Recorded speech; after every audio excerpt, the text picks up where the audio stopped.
Hello, my name is Erin Unal, and for the past few condition focused projects, I have been researching ALS. ALS is also known as Lou Gehrig's disease due to the famous baseball player Lou Gehrig, who passed away of ALS but brought a lot of attention to the disease and to the cause.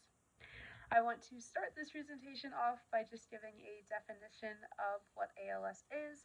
This is according to our textbook. ALS is when the upper and lower motor neurons in the brain and spinal cord are damaged. The muscles are unable to function, and control of voluntary function is completely lost. So, throughout this presentation, I will be talking about my personal daily life and how, if I were to have ALS, what would be affected, what limitations and restrictions would I have in daily life and on a job site. So, I want to first start off with those limitations and restrictions that ALS bring to daily life. All of this information is according to the National Institute of Health. So, to start, if I were to have ALS, the first thing, big thing I think a lot of patients see is loss of mobility. So this means standing, walking, things that I'm doing every single day are going to become very difficult. I think it will be important to take long breaks, maybe only walking for 20 minutes at a time, and then taking a 5-minute break to be able to reset and go again. I know I am constantly hustling, bustling, and moving around this campus, so I think it may be important to look to different ways of getting around. You know, the bus system here on campus is great and a great way to start if you are in those first few stages of having ALS. Eventually, over time, the mobility is going to become a way bigger issue.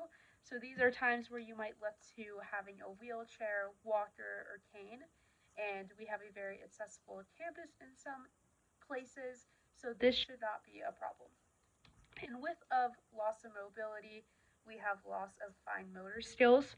So things I do every single day, like holding a pencil to write, opening a door, brushing my teeth, are going to be very difficult. So how can I accommodate this? So for those things, there are ways to accommodate, like having a hand splint that kind of gives you more stability and able to do like holding a pencil, you'll have a splint on. But also, some of these things might over time you will not be able to do. It's important to look to physical and occupational therapy within the first few months to hopefully bring some mobility back to your hand to open a door. But at the end of the day, you might need an aid to help you do some of these things. The next restriction and limitation I would like to talk about is respiratory issues. With someone with ALS, in the first few months, your breathing may be the best, but over time, you are going to have trouble breathing and shortness of breath. So again, in school, I am in a intense environment most of the time. I'm moving. I have to use my brain a lot of brain power, and I'm just constantly going. So a way I think with these respiratory issues, again, I think taking the bus would be a great idea in the beginning months. But of course, when it's getting a little bit more difficult, I think maybe reducing stress, it would be best to look to online classes in school. For me, I would be comfortable in my own environment. I think that would be something great. There are also, when it becomes more of a problem, there are ways to help with the breath, but that might be in an in care facility. Then you will be getting like a ventilator and other ways to help you breathe if you're not able to breathe on your own. So, the next restriction and limitation I would like to talk about is fatigue and weakness. With loss of mobility, like I said earlier, you are going to become very weak over the months with your ALS diagnosis. So, muscle weakness, I think it's important for rest. As a college student, I already try to make sure I'm getting 8 hours of sleep, but I think this would become another very important thing in my goal.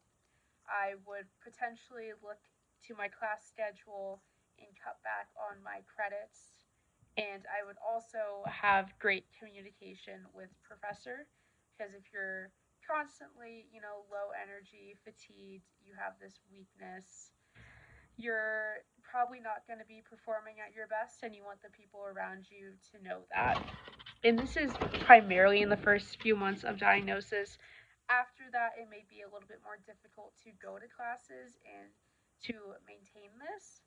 So, and the last restriction and limitation I would like to talk about is the cognitive and emotional changes.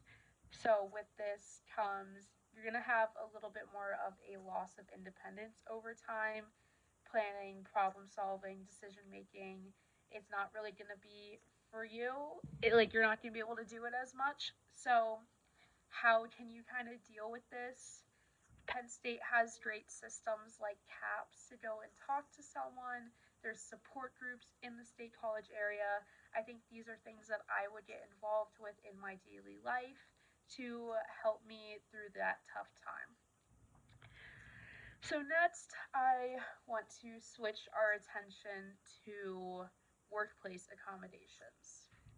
So for me, I work at an integrative cafe while I'm at home called Noor. So in this cafe, a lot of my coworkers have physical and mental disabilities.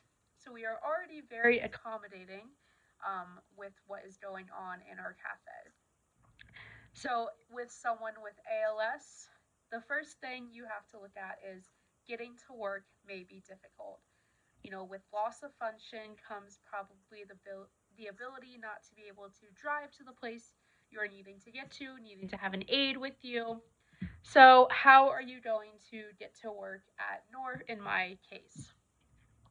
So, luckily, because we are an integrative cafe, we have a lot of my coworkers who cannot get to work themselves. So we actually have a bus that will come and pick you up at your home and bring you to work, and even after work will bring you home. I think this is perfect for someone who has ALS. It allows them to get to work easily. If you are in a wheelchair because your ALS has progressed a lot and you do not have the ability to walk, we do have ramps and full accommodation for anyone with their disability. So perfect, you are at work. But next, the big thing that I do on the job is communicate with customers. People with ALS genuinely have a trouble time speaking over time. So what can you look to? Speech generating devices are very great. I saw a lot on the JAN website. And according to the Boston Children's Hospital, there are things like Alpha Care boards and Gaze Eye boards. So if you have the inability to speak, there are devices like this Gaze Eyes board that you can look at it and it will detect what you are looking at and actually speak it out loud for you. The device will. I think this would be really helpful for someone with ALS who is working in a cafe setting. And these are things that I think would be a great accommodation. The next accommodation is that I am constantly kind of moving and having to make drinks at the cafe, and it builds up a lot of stress. So some of my coworkers have difficulties making drinks, and what's great about this is that they are able to have job coaches with them.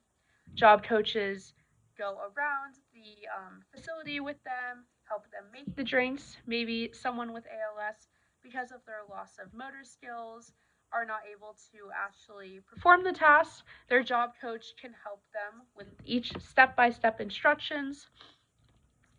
And with this, they might become a little overwhelmed, but we have a great community that will help support them through all of this. And our staff and bosses know that there's a lot going on, so flexible hours and breaks are very encouraged in the setting that I already work at. So I think that this setting would be great for someone with ALS, and there are a lot of accommodations for things they may be going through. The next section I would like to talk on is the one daily activity and a specific accommodation. So I've talked a little bit about it earlier, but I'm going to touch more in depth about it, and that is communication. Communication is key for me. I love being social and being around people, and with ALS, you at some point are going to really stop being able to speak and talk to people as you would normally without this disability. So, what do you do? What is an accommodation? According to eyegaze.com and the ALS Association, I did some research on the Eyes Gaze Edge. This is a tablet that tracks your eyes.